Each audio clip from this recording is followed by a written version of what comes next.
आज की हमारी गेस्ट हैं डॉक्टर मोनिका गोस्वामी मैम, जो कि एक होम्योपैथिक कंसल्टेंट हैं झांसी में। और इन्होंने अपना BHMS Ghazipur government homoeopathic medical college से किया है 2000 में। अभी ये Ranjit Goswami memorial homoeopathic hospital and drug transmission research institute Jhansi में डायरेक्टर हैं। ऑल्सो ये एक होम्योपैथिक हॉस्पिटल रन कर रहे हैं झांसी में, जो कि 10 बेडेड हॉस्पिटल है। और ये कोलकाता के कैंसर इंस्टीट्यूट में भी मेंबर हैं। मैम ने अपना क्योर्ड केस ऑफ पैरालिसिस भी प्रेजेंट किया है एट लीगा। और उसके लिए उन्हें सिल्वर जुबिली अवार्ड भी मिल चुका है और कैंसर हॉस्पिटल से।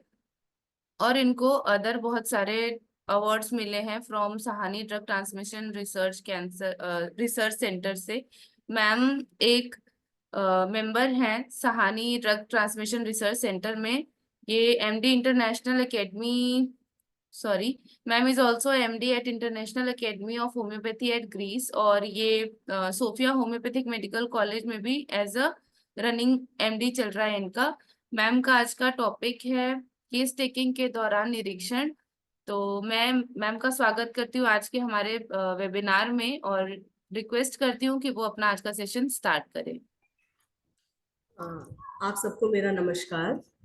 हम सभी होम्योपैथिक डॉक्टर्स यहाँ पर एकत्रित हुए हैं और एक बहुत अच्छा प्लेटफॉर्म है। इसके लिए मैं सहानी सर को, आप सबको बहुत बहुत धन्यवाद करती हूँ। तो आज लास्ट मेरा लेक्चर था होम्योपैथिक केस टेकिंग पर। आज का लेक्चर है उसी केस टेकिंग का एक पार्ट है, ऑब्जर्वेशन। क्या स्क्रीन शेयर हो सकता है ना?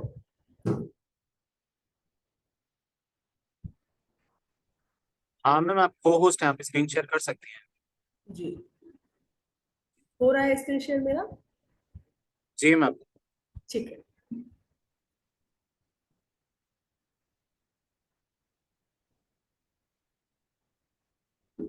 चलिए,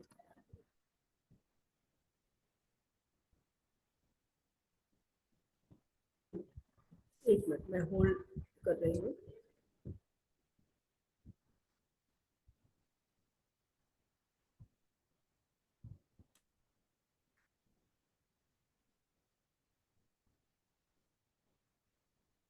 ठीक है, तो आज का मेरा लेक्चर है ऑब्जर्वेशन पर। ऑब्जर्वेशन होम्योपैथी का एक सबसे महत्वपूर्ण पार्ट है। अगर किसी डॉक्टर को, फिजिशियन को ऑब्जर्वेशन ठीक से नहीं आता है, तो आप होम्योपैथी की केस टेकिंग को प्रॉपर ढंग से कर ही नहीं सकते। होम्योपैथी में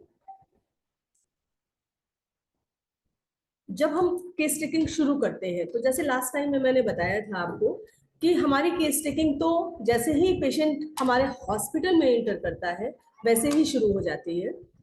और ऑब्जर्वेशन हमारा स्टार्ट होता है जब वो केबिन में एंटर करता है। हमको वही दिखाई देता है जिसका हमें नॉलेज होता है। अगर हमारा नॉलेज प्रॉपर नहीं है, या हम जितना जानते हैं सिर्फ हम उतना ही देख सकते हैं या उतना ही समझ सकते हैं। ऑब्जर्वेशन के लिए सबसे पहला जरूरी चीज है कि आपका मटेरिया मेडिका, आपका नॉलेज होना चाहिए। और आपका रिपर्टोरियल, जो रिपर्टरी है, उसका आपको एक बेसिक नॉलेज जरूर होना चाहिए कि रिपर्टरी की भाषा में हमको कैसे पेशेंट को ऑब्जर्व करना है।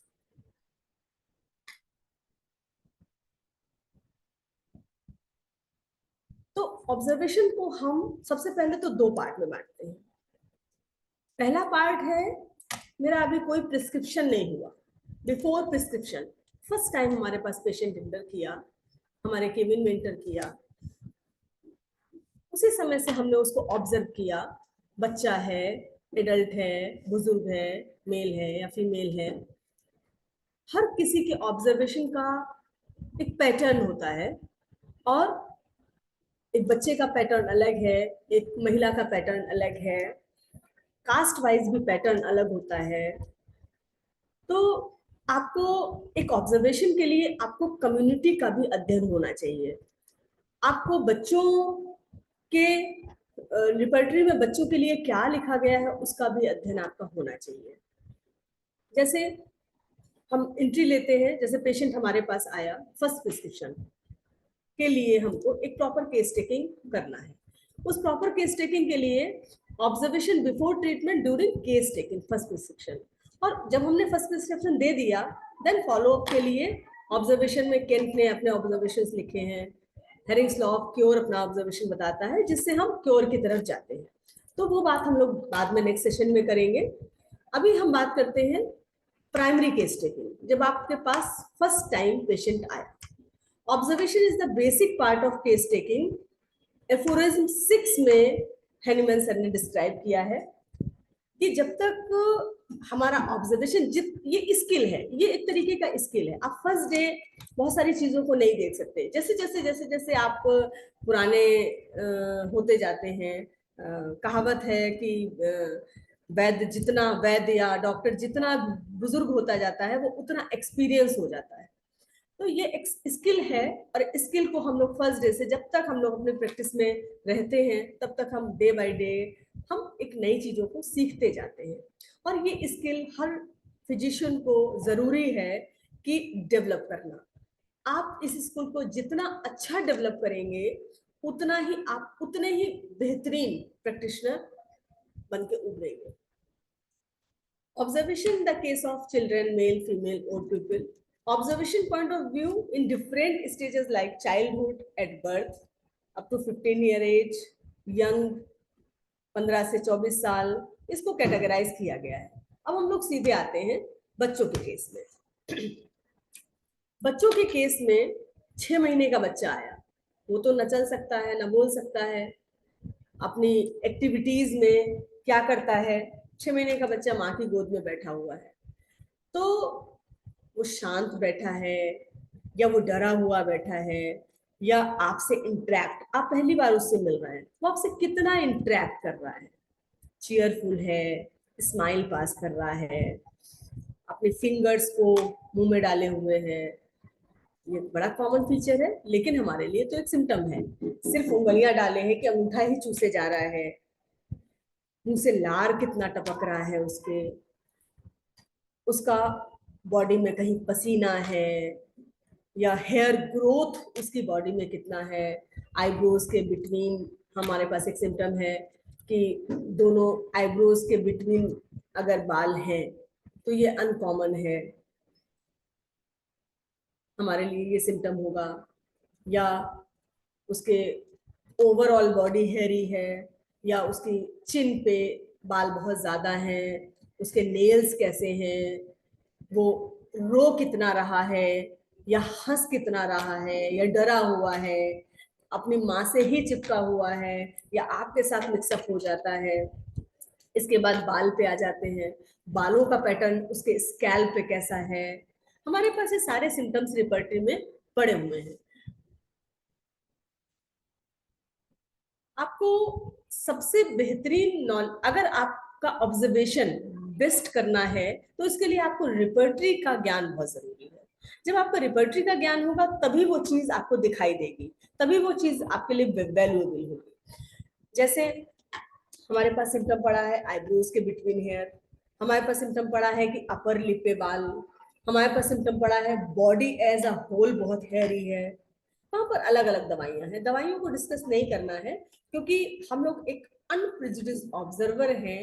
अपने दिमाग में कॉन्सेप्ट नहीं बिठा लेना है कि इसके लिए ये दवाई है या इसके लिए ये दवाई है। हमको टोटलिटी निकालनी है, तो हमको सिर्फ ऑब्जर्वेशन पे पर्टिकुलर कोई डाउट वाला, जैसे एक एडल्ट मेल आया हमारे पास या एक फीमेल आई, उसके आईब्रो ही नहीं है, उसके बाल ही नहीं है आईब्रो में, तो ये आपको दिखाई दे रहा है, ये आपका ऑब्जर्वेशन है। या एक मेल पेशेंट आया, उसकी हाफ लेटरल साइड की आईब्रो झड़ गई है, तो एक सिफिलिटिक कैरेक्टर है उसका, तो वहां पर उसी टाइप की दवाइयां पड़ी होंगी, लेकिन हमको जाना रूब्रिक्स पर ही है। तो जब हमको रिपर्टरी का ज्ञान होगा तब हमको वो चीजें दिखाई देंगी, पेशेंट के अंदर ऑटोमेटिकली दिखाई देंगी। यहाँ पर तो ये बाल की बात हो गई।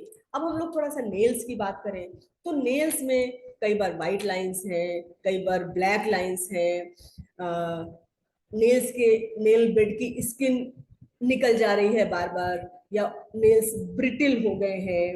ये सारी चीजें हमारे पास रिपर्टरी में रूब्रिक के फॉर्म में पड़ी हुई है। तो तो हमको अपने रिपर्टरी का अध्ययन करते रहना चाहिए ताकि हमारा ऑब्जर्वेशन स्ट्रांग होता रहे, क्योंकि बेसिक नीड ही हमारी ऑब्जर्वेशन है।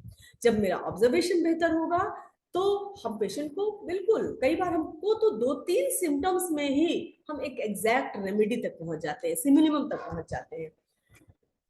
आगे बात करते हैं दांत। कई बार देखते हैं कि बच्चे के दांत बिल्कुल टूटे हुए हैं, या एक बुजुर्ग महिला है उसके दांत आगे के झड़ गए हैं, इवन बुजुर्ग है तो झड़ गए हैं, तो अनकॉमन है लेकिन ठीक है।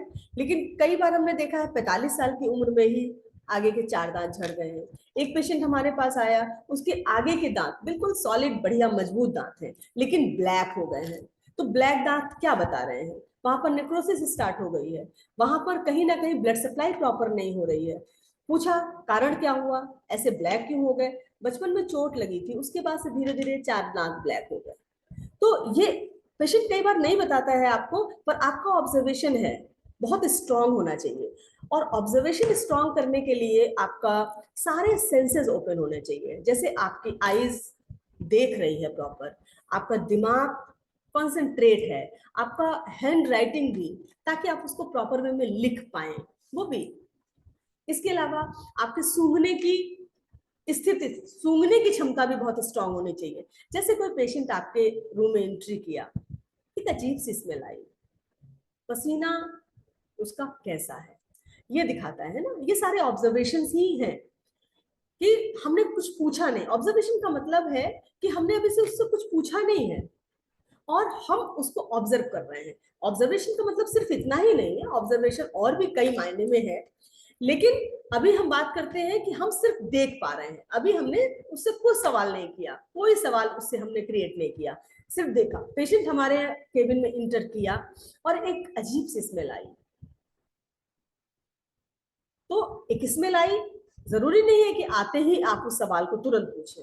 आप अपने दिमाग में रखें कि हाँ स्मेल आई, तो आपको उसको ध्यान रखना है। जब पॉइंट आएगा पसीना का तब हम उसको पूछेंगे, क्योंकि ये बहुत जरूरी होता है कि कुछ भी सवाल कहीं से कभी भी पूछ लिया नहीं, एक पैटर्न है। क्योंकि उस पैटर्न में क्या होता है कि हम कुछ भूलते नहीं हैं, हमारा फिक्स पैटर्न नहीं होना चाहिए कि नहीं हमारा शुरू हो गया कि हम फिजिकल जर्नल से ही लेंगे या हमारे प्रेजेंट कंप्लेंट ही पहले नोट करेंगे।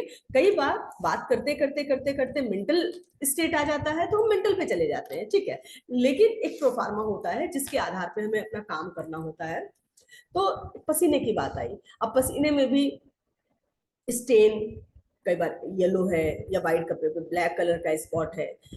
पसीने की बात करते हैं तो हम लोग पेशेंट से पूछते हैं पसीना, वो नहीं बता पा रहा है, लेकिन अगर हमारा नॉलेज अच्छा है तो हम उसको ऑब्जर्व करेंगे। शायद फोरहेड पे पसीना बहुत है, या सर पे बहुत पसीना आपके आ रहा है, या आपके अपर लिप पे पसीना है, या आपकी नोज टिप पे पसीना है, आपकी दाढ़ी पे पसीना है, ये हमारे, या आपके हाथ बहुत गीले हैं, आपके पैरों में पसीना है, तो यहाँ पर हम पेशेंट से क्वेश्चन पूछ सकते हैं और उसको कंफर्म कर सकते हैं कि आपका पसीना कहाँ होता है। इसके बाद हम पसीने की बात करते हैं तो बदबू पसीने में, कोई स्टेन पसीने में, या किस जगह पर पसीना, आ जाओ अभी पीछे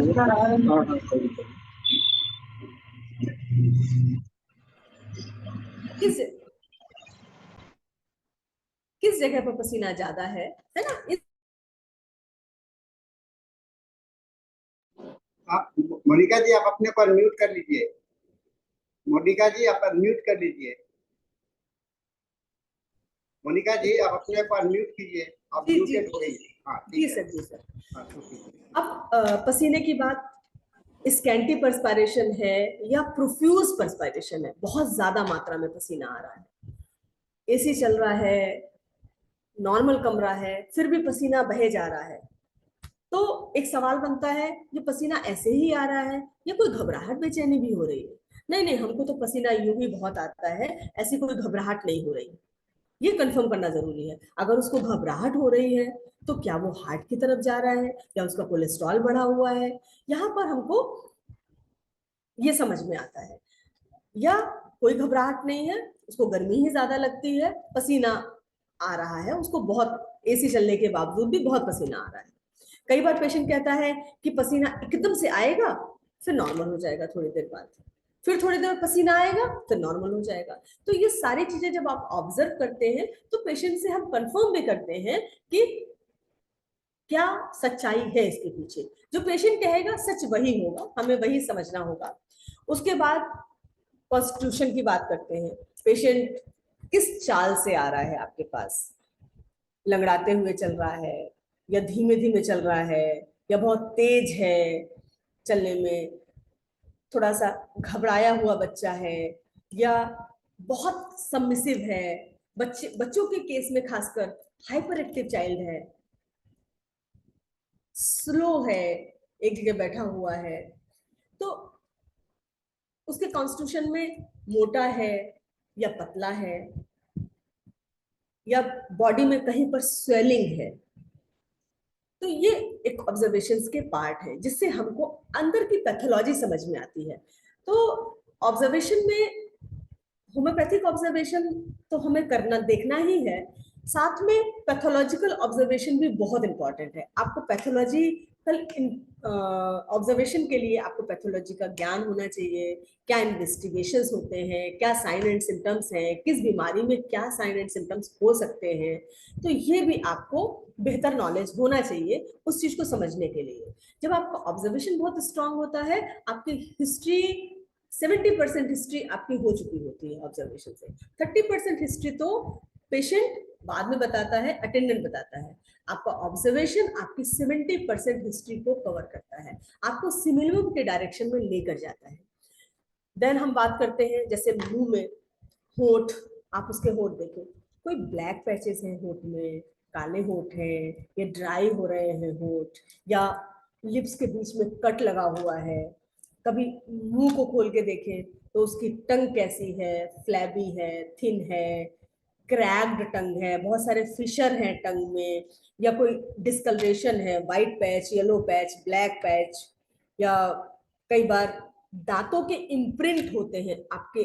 जब आप मुंह खोल के देखें, साइड में आपको लगेगा जैसे दांतों के पूरे निशान बने हुए हैं, जिग जैग आपको टंग दिखाई देगी। वो क्या इंडिकेट करता है? वो इंट्रोवर्टेड पेशेंट इंडिकेट करता है। जैसा जब जिसके ज्यादा इम्प्रिंट है, आप उसको टैली करके देखिएगा, वो आपको इंट्रोवर्टेड लगेगा। ये थोपना नहीं है कि इंट्रोवर्टेड ही होगा, लेकिन जहां तक हमने अपनी हिस्ट्री में नोटिस किया है, ऐसे पेशेंट बहुत इंट्रोवर्टेड होते हैं, जल्दी अपनी बातों को शेयर नहीं करते। मोस्ट ऑफ द केसेस में मैंने ऐसा देखा है। तो इंडेंटेड टंग, हमारे पास रिपर्टरी में जाएंगे तो माउथ में टंग इंडेंटेड, क्या हम इस चीज को रिपर्टरी में भी दिखा सकते हैं तो समझने में ज्यादा आसानी होगी, या ऐसे ही बताते रहें?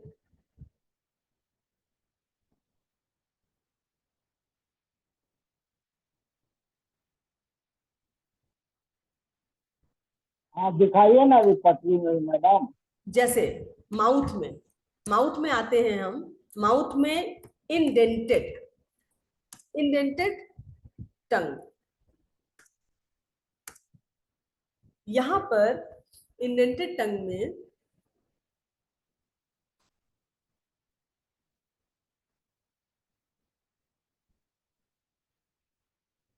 फिफ्टी 58 मेडिसिन हैं। अगर हम बात करते हैं इंडेंटेड टंग के अलावा डिस्कलरेशन की बात करें, बहुत कॉमन मिलता है कई बार yellow discolouration, white discolouration, black discolouration, tongue black. हम लोग इसके सब रूब्रिक्स भी हैं बहुत सारे। कई बार हमको पैच, वाइट कलर का पैच होता है, जो कई बार टोबैको नहीं खाते हैं, ये कैंसरस नहीं होता है, लेकिन पेशेंट को एक फियर ऑफ कैंसर बहुत बना रहता है कि आगे चल के कैंसर ना बन जाए।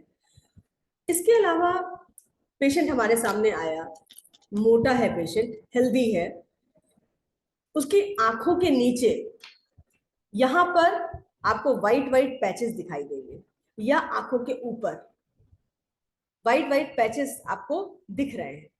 तो ये एक मिनट होल्ड होल्ड करिएगा। हेलो, हाँ, कृष्णा गोस्वामी, ठीक है, लाके छोड़ देना। तो ये इंडिकेट कर रहा है कि उसको कोलेस्ट्रॉल जरूर होगा, उसकी बॉडी में कोलेस्ट्रॉल बढ़ा है। जब आपको क्लिनिकल नॉलेज है तो आप इस चीज को समझ पाएंगे, आप इन्वेस्टिगेशन कराएंगे लिपिड प्रोफाइल खाली पेट का, आपको समझ में आएगा कि ये पैचेस अंडर आई एबव आई बता रहे हैं कि ज़ैंथोलेस्माटा, इसको हम ज़ैंथोलेस्माटा बोलते हैं।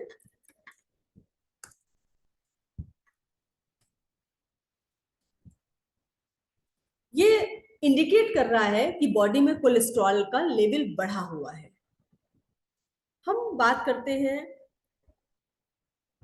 कोई डिस्कलरेशन फेस पे, जैसे फीमेल्स में आप देखते हैं कि क्लोएज्मा, खासकर प्रेगनेंसी के बाद नाक पे एक ब्राउन या ब्लैक कलर के स्पॉट्स, आपके चीक्स पे ब्राउन या ब्लैक कलर के स्पॉट्स, ये इंडिकेट करते हैं कि प्रेगनेंसी हो चुकी होगी। मोस्ट ऑफ द केसेस में प्रेगनेंसी के बाद ही ये सारे पैचेस आते हैं। उसके बाद हम बात करते हैं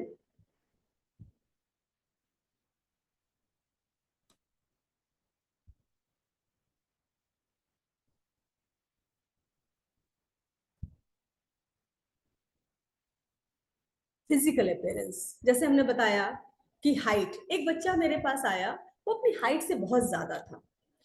फिर हमने पूछा कि इतनी हाइट तुम्हारी कब से बढ़ी? उसने बताया कि जब हम 8th क्लास में थे अचानक से मेरी हाइट बढ़ गई। तो हाइट के साथ उसकी बोन्स बहुत लंबी हो गई, उसके नेल्स भी बहुत फास्ट ग्रोइंग हो गए। नेल्स फास्ट ग्रोइंग हो गए, ये एक इंडिकेशन है कि उसको कुछ ना कुछ हार्मोनल ट्रबल है। अपने पास में जर्नल में ग्रोथ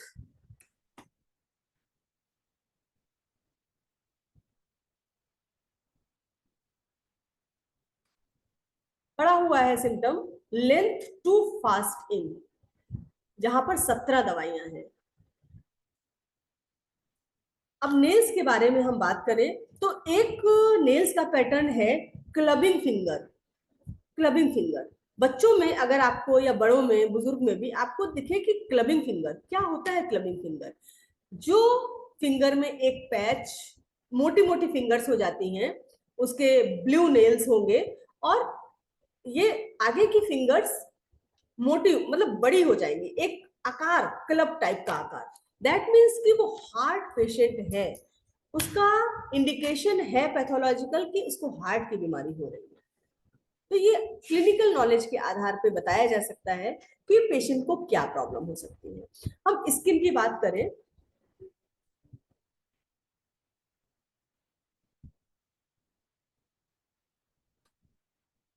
पॉस्चर, जैसे एक स्टूप शोल्डर है, पेशेंट चलते हुए आया, उसके कंधे झुके हुए हैं।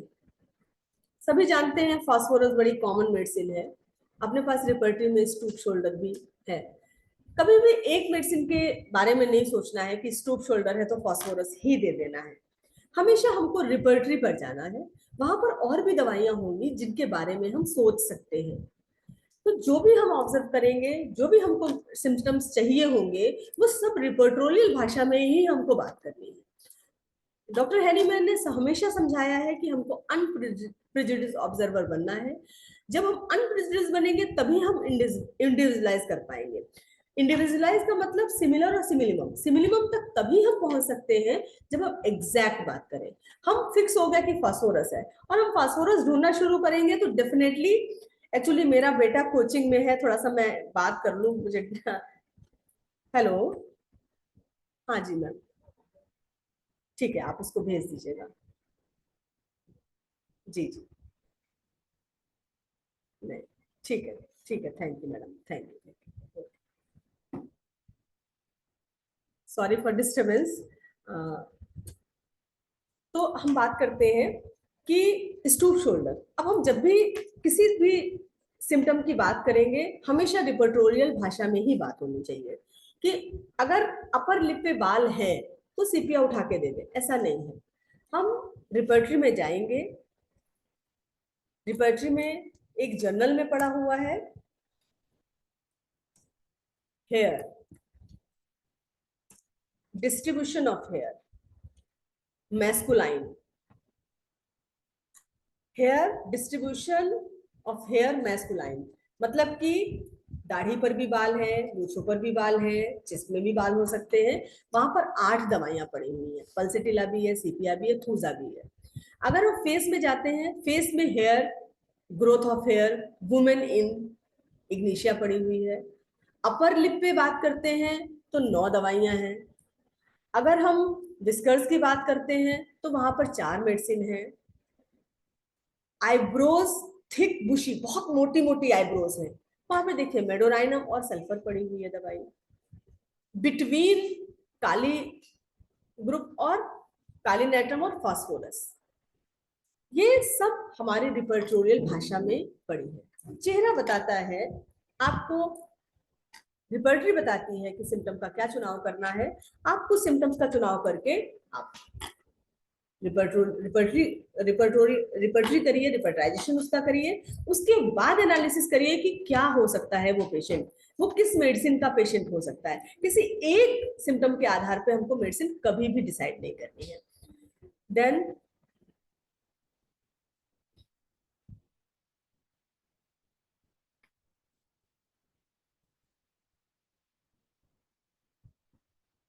एटीट्यूड, पॉस्चर, अब पेशेंट किस एटीट्यूड में बैठा है। कई बार बड़ा इगोइस्टिक पेशेंट होता है, कई बार बहुत हम्बल स्माइलिंग पेशेंट है। डिप्रेशन वाले पेशेंट, उनका फेस आपको डिप्रेसिव लगेगा, जरूर उनको कोई कष्ट है, लोथिंग ऑफ लाइफ है, सुसाइडल टेंडेंसी हो सकती है। चीयरफुल है तो अपनी, चीयरफुल का मतलब कि वो तकलीफ में भी है और अपनी तकलीफ बताते बताते भी मुस्कुरा रहा है, तो चीयरफुल है। अगर अपनी तकलीफ बताते बताते वो रो दिया, ये भी एक होम्योपैथिक ऑब्जर्वेशन है। तो रोना क्यों आया? बस जब भी हम कभी अपनी बीमारी की बात करते हैं हमें रोना आ जाता है। तो जब भी हम अपनी बीमारी के बारे में बात करते हैं हमें रोना आ जाता है। वहां पर अपने पास में एक सिम्टम है माइंड में, वीपिंग, टेलिंग हर सिकनेस। जैसे ही डायरिया हुआ, ब्लड आने लगा, तुरंत आंसू आ गए, आज तो बहुत ब्लड आया मेरी लेटरिन में। या फीवर है तो रोना शुरू कर दिया। रोना शुरू कर दिया मतलब अपनी जैसे ही कंप्लेन बताई बस आंसू आ गए। सिर्फ फिजिकल कंप्लेन ही नहीं, मेंटल और इमोशनल कंप्लेन। कंफर्म करना पड़ेगा वीपिंग टेलिंग हर सिकनेस ही है या और कुछ है। वीपिंग ट्रिफिल सेट है अपने पास में रूब्रिक, या वीपिंग इजिली है, छोटी छोटी बातों पे रोना आया ऐसा पेशेंट ने बोला तो हम लोग ट्रिफिल सेट लेते हैं। या अरे इनको तो रोना बहुत जल्दी आता है, ये हर बात में रोना ही शुरू हो जाता है, तो वीपिंग इजिली हो गया। या हम अपनी तकलीफ बताते बताते रोना आ गया, तो वीपिंग टेलिंग हर सिकनेस। कुछ पेशेंट हैं जब आप मेंटल सिम्टम उनके लेते हैं, जब आप हिस्ट्री ले रहे हैं, आप महसूस करते हैं कि बहुत गहरी बात भी उसने की। ऐसी बात में तो नॉर्मली इंसान रोने लगता है, लेकिन उसके आंसू आंखों तक आए और चले गए, तो इसका मतलब है कि वो पेशेंट सबके सामने नहीं रो सकता। आपको रोना आता है? आता है, अकेले में ही आता है, हम किसी के सामने नहीं रो सकते। तो वहां पर भी अपने पास रूब्रिक पड़ा हुआ है, वीपिंग एलोन वेन 14 मिनट से है। अगर पेशेंट से बात करते करते आपने बात की, उसने कहा वीपिंग कितना ही कष्ट हो जाए हमको रोना ही नहीं आता है, मन रोता है, दिल रोता है, मन करता है रो ले लेकिन आंसू ही नहीं आते हैं, तो अपने पास वो भी रूब्रिक पड़ा हुआ है, वीपिंग कैन नॉट दो सैड 32 मेडिसिन है। तो पेशेंट ये सब ऑब्जर्वेशन है, पेशेंट के आंसू आए नहीं आए। या कई बार पेशेंट ने अपनी ही हिस्ट्री में एक्सपीरियंस है मेरा कि जैसे एक बच्ची है, उसको हिस्ट्री लेते लेते पूरी बात हो गई। उसने एक सवाल लास्ट में पूछा कि मेरी प्रॉब्लम ठीक हो सकती है कि नहीं। तो अब हम ये तो नहीं कह सकते कि हाँ पूरी तरीके से ठीक हो सकती है, हमें भी ऐसे सेफ साइड में जवाब देना पड़ता है। आप मेहनत करेंगी, कठिन रोग है, ठीक हो जाएगा। थोड़ा सा जटिल है, नहीं आप कंफर्म बताइए ठीक होगा कि नहीं। नहीं, इसको हम कंफर्म कैसे बता सकते हैं? जब आप मेरे साथ मेहनत करेंगी, हम 2-3 महीने बाद रिपोर्ट करा के देखेंगे, फिर देखेंगे ठीक होता है कि नहीं। और गारंटी की बात पेशेंट करता है तो गारंटी तो नहीं ली जा सकती। तो उस इसलिए इसी बात पे पेशेंट भड़क गया कि एम्स वाले डॉक्टर ने तो कह दिया था बिल्कुल ठीक हो जाएगा। तो हमने कहा एम्स से दिखा के आई हो, ठीक तो नहीं हुआ, तो लेकिन आप ठीक से जवाब भी नहीं दे रही हैं। मतलब कि पेशेंट कितना रूड और इंट्रोवर्टेड है, पेशेंट की किसी से बनती नहीं है। हिस्ट्री में हम पूछ ही चुके थे कि भाई से, माँ से सबसे झगड़ा। माँ तो है ठीक, चुपचाप बेचारी बैठी थी, लेकिन भाई भाभी से बात नहीं करना, बच्चों से बात नहीं करना। उसके बाद उसने ट्रीटमेंट भी नहीं लिया। ये जो रूडनेस है, ये आपके फेशियल एक्सप्रेशन पे हिस्ट्री लेते लेते, बात करते करते आपको समझ में आती है। ये एक मेंटल हिस्ट्री का पार्ट है। अब हम बात, ये जो एटीट्यूड मैंने बोला, ये पेशेंट का एक एटीट्यूड है। एटीट्यूड इगोस्टिक, किसी के सामने झुकते नहीं, किसी के सामने झुकना पसंद नहीं है, या अपनी गलती हुई तो सॉरी भी बोल लेते हैं। एटीट्यूड का मतलब स्वाभिमानी भी होता है, कि अपने स्वाभिमान के साथ कोई समझौता नहीं करना। अगला बात करते हैं ड्रेसिंग सेंस। आप देख रहे हैं कि बिल्कुल नीट एंड क्लीन कपड़े, वाइट कलर के, बिल्कुल हर कपड़ा प्रेस होके आया। कैंसर है, ये बहुत बीमार है, लेकिन कपड़े बिल्कुल वैसे ही पहने हुए, दिख रहा है कि वो फास्टिडियस है। कई बार बहुत अच्छा पेशेंट है, साफ सुथरे कपड़े हैं, लेकिन प्रेस नहीं है कपड़ों में प्रॉपर। आपको उसके कपड़ों से समझ में आएगा कि उसके ड्रेसिंग सेंस से आपको समझ में आएगा कि पेशेंट कितना फास्टिडियस है, या कितना अपनी अपीयरेंस को लेकर के सचेत रहता है। कुछ लोग पूरा सजे हुए होते हैं, महिलाएं हैं, बहुत सी महिलाएं हैं कि चूड़ी, हमारे हिंदू परंपरा में बिंदी भी होगी, लिपस्टिक भी होगी, सिंदूर भी होगा, गले में भी नंगा नहीं होगा, चूड़ियां भी होंगी, अंगूठी भी होगी, लेकिन आपको दूर से दिखाई देगा कि सिंपल वे में है या बहुत सजी धजी है। एक बच्ची मेरे पास आई, न्यूली मैरिड, नेल्स भी बहुत बड़े, वेल पॉलिश्ड, आईब्रोज, और मॉडर्न टाइप की, मतलब बिंदी बिंदी हो ना, मॉडर्न टाइप की, बिल्कुल वैनिटी। अपने पास में एक रूब्रिक पड़ा हुआ है माइंड में,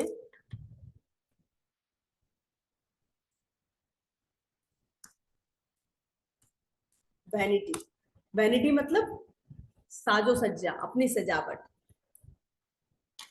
कान में भी खूब अच्छा, मतलब हम आए डॉक्टर के पास हैं, लेकिन खूब अच्छे से वेल सज धज के आए हैं, मुझे सजना बहुत पसंद है। तो हमारे पास एक रूब्रिक पड़ा हुआ है वैनिटी, जो आपकी फिजिकल अपीयरेंस को दिखाता है, आपके ड्रेसिंग सेंस को भी दिखाता है। कुछ लोग बहुत ही सिंपल रहते हैं, कुछ भी नहीं पहनना चाहते हैं, आपके कपड़ों से, बाल बाल बिखरे हुए हैं या बाल बिल्कुल प्रॉपर है, तो आपको दिखता है ये व्यक्ति टू प्रॉपर है। अपने पास फास्टिडियस भी रूब्रिक है, अपने पास में टू प्रॉपर भी रूब्रिक है।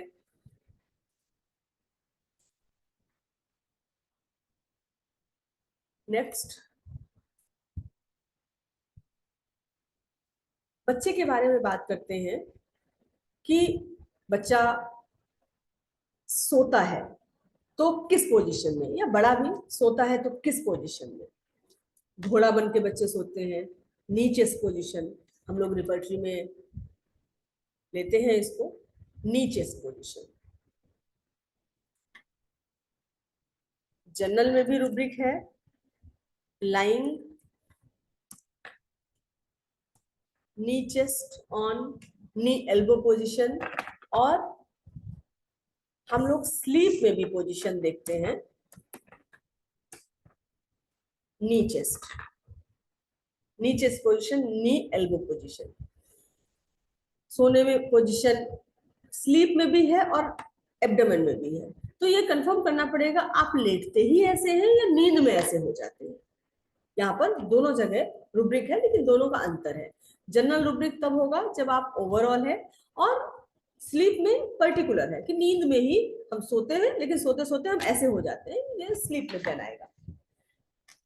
एब्डोमेन ऑन, या बिल्कुल कुर्की बन के सोना, हाथ पैर बिल्कुल सिकोड़ के सोना,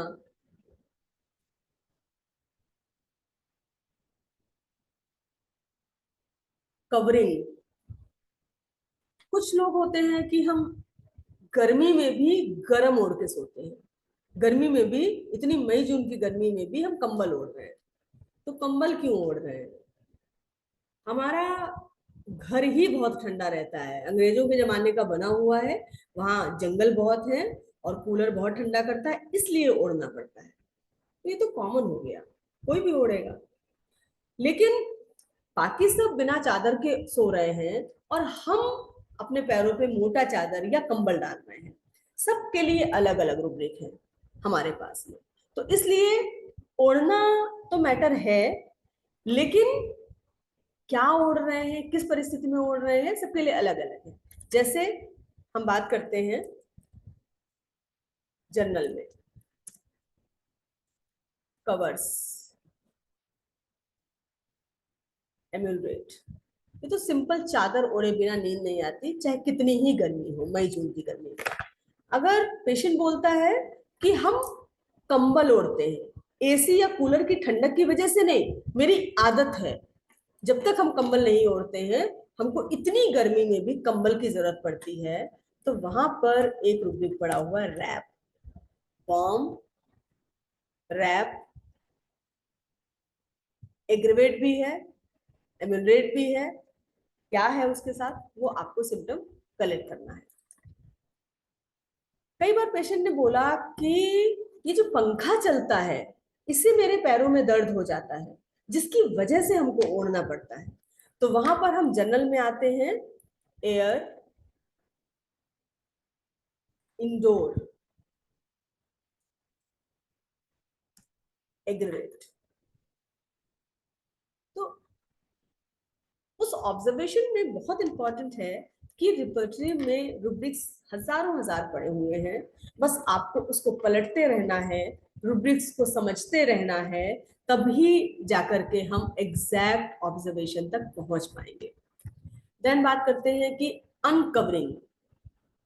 आप चले जाओ, कॉन्फ्रेंस चल रही है, तो पेमेंट हम बाद में कर देंगे, ठीक है दीदी। तो हम लोग अनकवरिंग, बच्चे हैं खूब सर्दी में भी ओढ़ नहीं रहे हैं, ये सर्दी, इतनी सर्दी, इस बार खूब सर्दी पड़ी, कुछ इक्का दुक्का पेशेंट आए कि नहीं, इस बार तो पूरी सर्दी में इतनी गर्मी लगी हमको कि हम पतली चादर में पूरी सर्दी निकाल दी।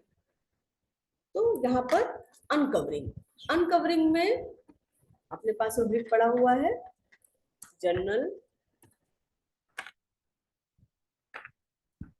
अनकवरिंग,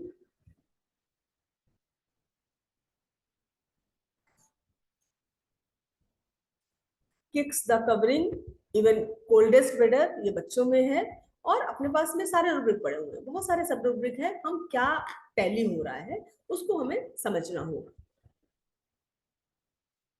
उसके बाद हम बात करते हैं इवन, हाँ, मटरिंग। कई बार नींद में बड़बड़ाने की आदत है। अब दो चीजें हैं, वो बड़बड़ा रहा है या बात कर रहा है। अगर आपको समझ में नहीं आ रहा है कि वो क्या बोल रहा है, क्या बात कर रहा है, वो सिर्फ कुछ बोल रहा है, तो देन हम बोलेंगे कि माइंड में मटरिंग, स्लीपिंग, 26 दवाइयां हैं। और अगर पूरी बातचीत हो रही है, सब समझ में आ रहा है वो क्या बात कर रहा है, आप समझ पा रहे हैं, तो हम बोलेंगे टॉकिंग, स्लीप इन, 123 दवाइयां हैं। और बहुत सारी चीजें होंगी, आप जितना समझते जाएंगे पढ़ते जाएंगे आपको उतना ही मिलता जाएगा। कई बार चौंकना, कन्वर्जन के पेशेंट आते हैं अपने पास, बच्चे हैं, वो अचानक से चौंक गए, हल्की सी आवाज में चौंक गए, हल्की सी सीटी कुकर की बजी तो चौंक गए, उनको झटका आ गया। तो ये सब आप ऑब्जर्वेशन में अपनी क्लिनिक में देख सकते हैं। स्किन की बात करें तो उसकी स्किन ड्राई है या पैची है या black black black black discolouration है या वाइट डिस्कलरेशन है, कोई मोल है, वॉट है या कोई सिस्ट टाइप की ग्रोथ है।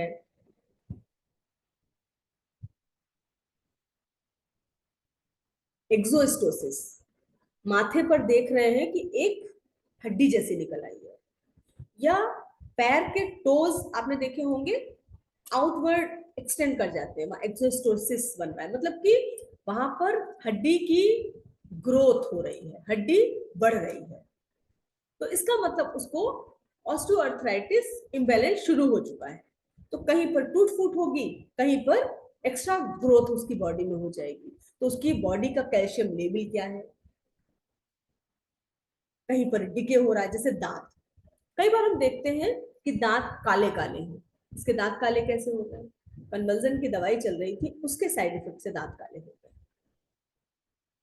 या दांत टूट फूट के गिर जा रहे हैं, टूट के, तो डिकेइंग या कैरीज। या दांत पूरे के पूरे जड़ के साथ निकल गए, फॉलिंग आउट।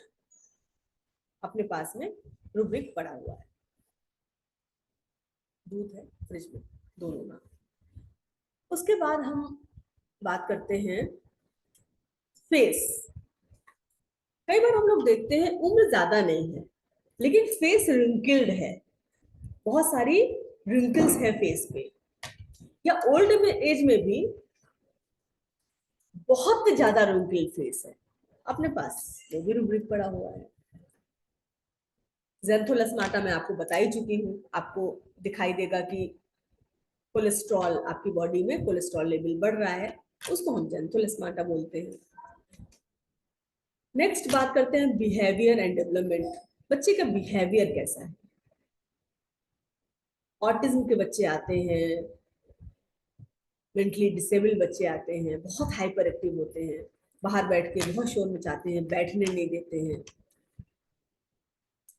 यहाँ पर आए, कभी ये सामान छूना, कभी वो सामान छूना, गुस्सा आ रहा है उनको, जैसे अपने ही बाल नोच लिए या सामने वाले के बाल नोच लिए या नोच लिया या सामान उठा के फेंक दिया। ये हम क्लिनिक में देखते हैं बच्चों की हिस्ट्री में। या अपना ही दीवार में सर मारने लगे, गुस्सा आ गया जमीन में ही लौट गए, मुंह में हाथ डाल रहे हैं, या अपने पेरेंट्स को काट रहे हैं, या जिद कर रहे हैं चलो चलो बहुत देर हो गई चलो। तो ये सारी चीजों को हम ऑब्जर्व करते हैं।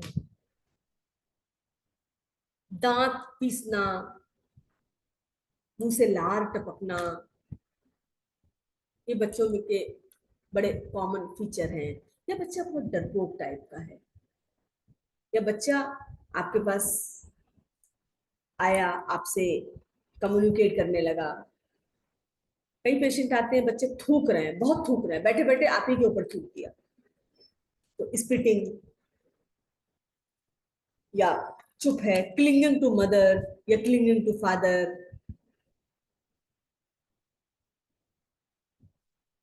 माइल्ड है या खूब बात करने वाला है, बड़ा स्वीट है, एफेक्शनेट चाइल्ड है, एफेक्शनेट चाइल्ड है। डेवलपमेंटल भी मैंने बताया, स्लो डेवलपमेंट या टू फास्ट डेवलपमेंट, उसकी हाइट ही कम रह गई या सब चीजें डिले डेवलप हुई। जो बच्चा साल सवा साल में चलना सीख जाता है, 2 साल में 2.5 साल में बोलना सीख जाता है, वो सारी चीजें लेट हो रही है। 6 महीने में दांत निकलना शुरू हो जाते हैं, बहुत बाद में निकले, चला बाद में। ये सब चीजें आपको अपने क्लिनिक में मिलती हैं। Mental and emotional, any type of fear, cheerful, anger, weeping, stress, depression, loathing of life, एक पेशेंट मेरे पास आती है, उसका चेहरा बता देगा कि अपनी जिंदगी से बिल्कुल ऊब चुकी है। बात करने में पता चला कि इतना ज्यादा सुसाइडल थॉट है उसके अंदर में।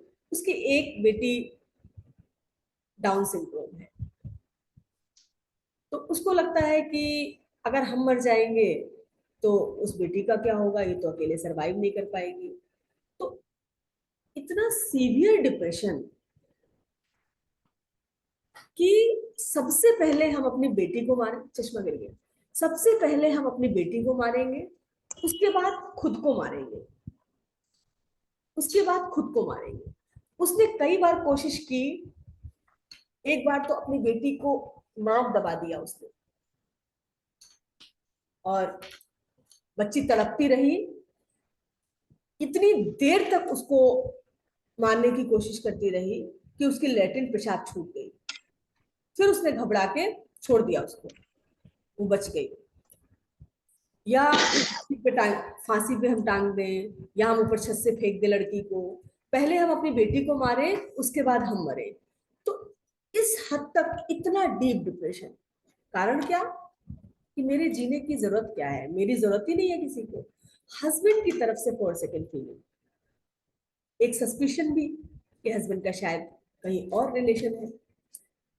तो ये चीजें आपको फेशियल एक्सप्रेशन से आपको समझ में आती हैं। एक बार हिस्ट्री लेते लेते, एक फीमेल की हिस्ट्री लेते लेते, जब मैंने उसके सिम्टम पूछा, ऑब्स्ट्रक्टिव हिस्ट्री, कितने बच्चे हैं, तो बड़ा आसानी से बताना चाहिए कि मेरे 2 बच्चे हैं। उसको कंफ्यूजन हुआ बताने में, 3, फिर उसने कहा 2 बच्चे हैं। अब उसी समय उस चीज को छेड़ना उचित नहीं है, छोड़ दिया उस पॉइंट को। हिस्ट्री को आगे कवर किया, अकेला बिठाया, माहौल बनाया, उससे पूछा कि कितने बच्चे हैं, कितने बच्चे हैं आपके, सही सही बताइएगा। उसने बताया कि मेरे 2 नहीं, मेरे 3 बच्चे हैं। 2 बच्चे मेरे पास हैं।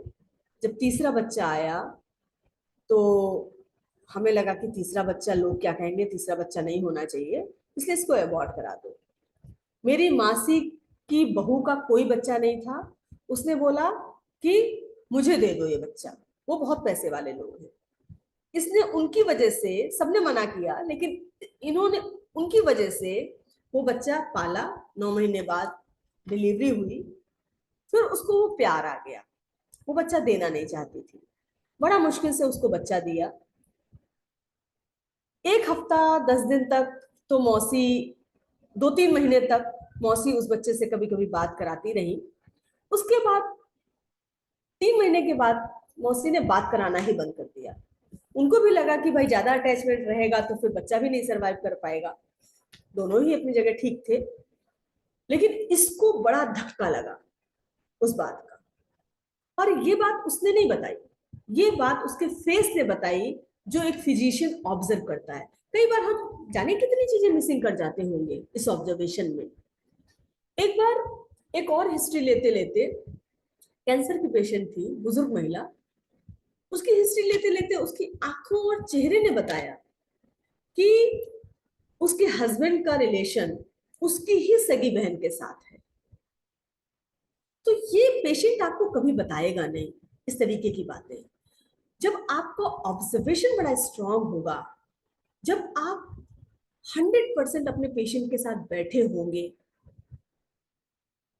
तब आप उसकी नजरों में, उसकी आंखों में महसूस कर पाएंगे पेशेंट कब आपसे क्या छुपा ले गया, पेशेंट ने कब आपसे क्या झूठ बोल दिया। आप उसको धीरे से ले आएंगे और माहौल देख के, मौका बना करके आप उससे निकलवा पाएंगे। तो केस टेकिंग लेते समय आपका ऑब्जर्वेशन तो स्ट्रांग होना ही चाहिए, आपका नॉलेज बड़ा स्ट्रांग होना चाहिए, आप हम्बल भी होने चाहिए। कई बार हम लोगों से गलतियां भी होती हैं, तो एक प्रैक्टिस है, ये आते आते आती है, सीखते सीखते सीखते हैं इसको हम लोग। वक्त लगता है, समय लगता है, और जैसे जैसे जैसे जैसे आप अपने कार्य को बड़े तन मन के साथ करते जाते हैं, तो आप उसमें महारत भी हासिल करते जाते हैं। क्योंकि ये पार्ट इतना लंबा है, इसको 1 घंटे में खत्म ही नहीं किया जा सकता। बहुत कुछ है अभी बताने के लिए, और जितना ही हम इसमें डिस्कस करेंगे उतनी ही चीजें हमको मिलती जाएंगी इसमें। उसके बाद हम बात करते हैं विल, अंडरस्टैंडिंग, मेमोरी। एक पेशेंट है, साइंटिस्ट हैं, यूएसए में रहती हैं। वो बोलती है कि हम भूल जाते हैं। क्या भूल जाते हैं? अभी कुछ पढ़ा, थोड़ी बार याद ही नहीं रहता कि मैंने पढ़ा था कि नहीं पढ़ा था। फिर देखते अच्छा नोट्स बने हैं, इसका मतलब पढ़ा था। रोज के रास्ते ऐसा लगता है जैसे पहली बार हम उस रास्ते में आए हैं। फिर थोड़ी देर बाद दिमाग में जोर डालते हैं तो लगता है कि रास्ता याद आ गया। अपने पास एक पर्टिकुलर रूब्रिक पड़े हुए हैं। जब हम मेमोरी में जाते हैं और फॉरगेटफुलनेस या वीक मेमोरी में हम जाते हैं तो हमको इस टाइप के रूब्रिक्स मिलते हैं। तो जब आप उसकी हिस्ट्री पर जाते हैं कि ऐसा क्यों इसके साथ हो रहा है, पता चला वो चार चार लैपटॉप खोल के अपना काम कर रही है। एज 65-70 के आसपास हो रही है, लेकिन उसने स्ट्रेस ले रखा है वर्क का। तो आपको ये कहना पड़ेगा कि हर चीज की एक सीमा होती है। अगर आप जरूरत से ज्यादा स्ट्रेस लेंगे तो आपका दिमाग भूलने लगेगा। हमारे मोबाइल में भी जब हम बहुत सारे सब कुछ डाउनलोड कर देते हैं तो हमारा मोबाइल हैंग करने लगता है। ऐसे ही हमारा ब्रेन भी है। जरूरत से ज्यादा हम काम करेंगे, जरूरत से ज्यादा पैसा पैसा पैसा और कमाना, और आगे बच्चे की शादी हो नहीं रही है, अमेरिका में है तो बच्चों को शादी करनी नहीं है, सब अपने हिसाब से करेंगे शादी, तो उसकी भी चिंता नहीं, फिर किस लिए काम कर रही है इतना। आप इसको कम करिए, आपका मेमोरी अपने आप ठीक होने लगेगा। आप उसमें दवाई क्या देंगे? तो ये आपको समझना है। और कितनी गहराई से हम इसको समझ सकते हैं। फिर ओल्ड एज, इसके बाद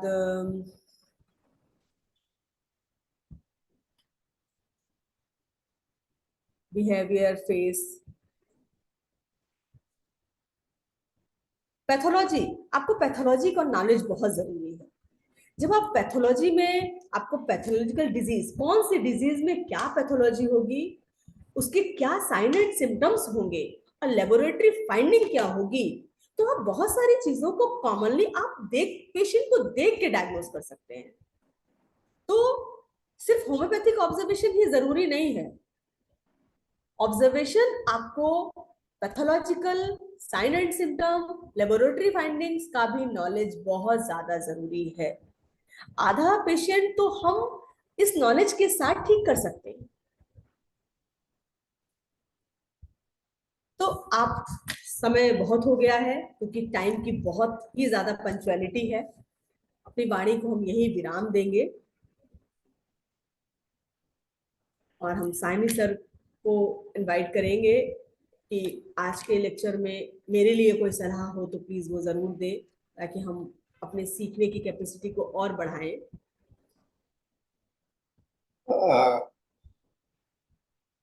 मोनिका जी, आप अपना पीपीटी को अब हटा लीजिए। जी।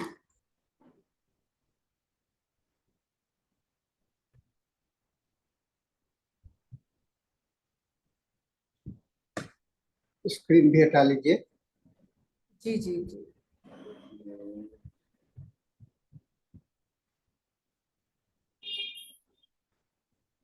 ये फुल स्क्रीन कैसे होगा सर?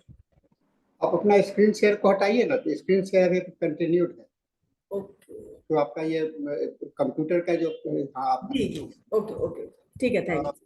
आपका प्रेजेंटेशन जो ऑब्जर्वेशंस के विषय में आपने जो दिया है, जी सर। ये थोड़ा सा मुझे लग रहा था कि बहुत ही हैफेजर्ड्स वे में है, जी एक सिस्टमेटिक नहीं है। आपने अपना जो क्लिनिकल है एक करके, तो सिस्टमेटिक प्रेजेंटेशन मुझे नहीं दिखलाई पड़ा।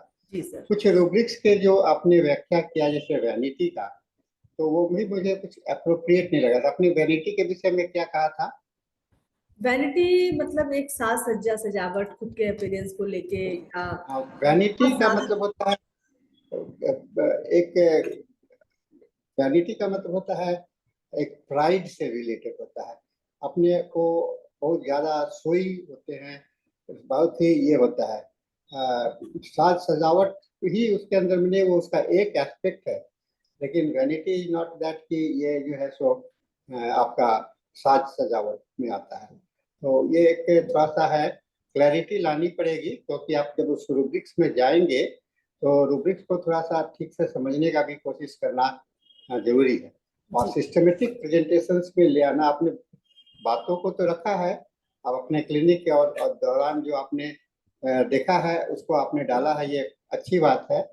लेकिन थोड़ा सा जो प्रेजेंटेशन होता है उसमें एक थोड़ा सा सिस्टमेटाइजेशन लाना, जैसे पहले आपने माइंड को लिया, फिर ऐसे ऐसे करके ले आना चाहिए था। जैसे एक और किसी एक एरिया को पकड़िएगा तो ऑब्जर्वेशन बहुत हो सकता है, जैसे फेस का ही ऑब्जर्वेशन करना है तो फेस में तो फेशियल एक्सप्रेशंस के करीब करीब 100 से फेशियल्स दे सकते हैं। तो ऐसे करके आपका माइंड का कि इमोशंस का ऑब्जर्वेशन करना है, इंटेलेक्ट का ऑब्जर्वेशन करना है, तो ऐसे करके आप अपना और कीजिएगा तो थोड़ा सा एक लोगों को क्लैरिटी भी आएगा, क्योंकि एक सब लोग एक जगह से दूसरी जगह जंपिंग टाइप में चल रहे थे।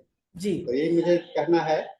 और ये ऐसे प्रेजेंटेशंस को खराब मैं नहीं कहूँगा, मैं ये कहूँगा कि अच्छा ही है, बहुत ही अच्छा है। क्लिनिकल आपका, क्योंकि क्लिनिकल है, क्लिनिकल अप्रोच में है, तो क्लिनिकल में जो आप देख रही हैं रिपोर्टरी से आपका बहुत अच्छा अध्ययन है, संबंध है रिपोर्टरी के साथ में, ये सारी बातें बहुत अच्छी बातें हैं। तो क्योंकि आप पीजी भी कर रही हैं तो पीजी में भी थोड़ा सा ये सिस्टमेटाइजेशन, क्योंकि आजकल जो साइंटिफिक प्रेजेंटेशन की जरूरत होती है वहाँ पर एक रेगुलरिटी की जरूरत होती है, यूनिफॉर्मिटी की जरूरत होती है। जी। तो आपको डिजर्टेशन बनाए होंगे, ये सब किए होंगे, तो उसमें भी आपको इस चीज को महसूस करेंगे। इसलिए मैंने सोचा कि आपको थोड़ा सा इसमें गाइडलाइंस दूं, और ये करना बहुत अच्छा रहेगा जी। आपके लिए। जी। और किन्हीं को कुछ करना है? आई थिंक अंकिता जी आप है ना? जी सर। हाँ, आपको कुछ कहना है? नो सर, सेशन तो मैम का मुझे अच्छा लगा। बाकी हाँ, जो आप कह रहे थोड़ा सा हो रहा था हेफाजत, बाकी मैम तो सीनियर है मैम। आप ऐसे ही हमारे प्लेटफॉर्म पे आते रहें आगे भी। नहीं, ये तो रेगुलर आती हैं। नहीं, अभी सर ने बोला है, अभी हाँ, सर ने इसको बोला है कि जैसे एक टॉपिक को लेके करना चाहिए, तो मुझे लगता है कि मैं नेक्स्ट लेक्चर मेरा फेशियल ऑब्जर्वेशन पर होगा। तो हाँ फेशियल तो ऐसा, ऑब्जर्वेशन 1 घंटे तक हाँ, मेरा भी नॉलेज बढ़ेगा और साथ साथ में मैं सिस्टमेटिक कर पाऊंगी उस चीज को। क्योंकि देखिए माइंड जो टीचिंग, मैं तो टीचिंग टेक्नोलॉजी पर ध्यान देता हूँ, जी। तो टीचिंग टेक्नोलॉजी और लेक्चर देना ये थोड़ा सा बहुत इम्पोर्टेंट होता है। तो जी। ये जो आपका चूंकि एजुकेटिव फोरम है, तो जी। थोड़ा सा एक सिस्टमेटाइजेशन होने से इम्पैक्ट जो है तो ऑडियंस पर अच्छा आता है। जी। तो इसी को मैं हाईलाइट करना चाह रहा था आपको। जी। जी। जी। और ये अब अच्छा है, टाइम पूरा हो गया है, जी सर। और अंकिता जी आप सेशन को क्लोज कर सकती हैं। जी। जी sir, thank you so much ma'am हमारे साथ आज जुड़ने के लिए, और बाकी सभी पार्टिसिपेंट्स को भी बहुत सारा धन्यवाद आज हमारे साथ बने रहने के लिए। और बाकी हमारे सेशन को अंत करने का समय आ चुका है अब, क्योंकि 8 बजे से 9 बजे तक इंग्लिश सेशन होगा, और धनीश सर भी ज्वाइन कर चुके हैं, तो मैं उनको माइक हैंड ओवर करती हूँ। Over to you sir.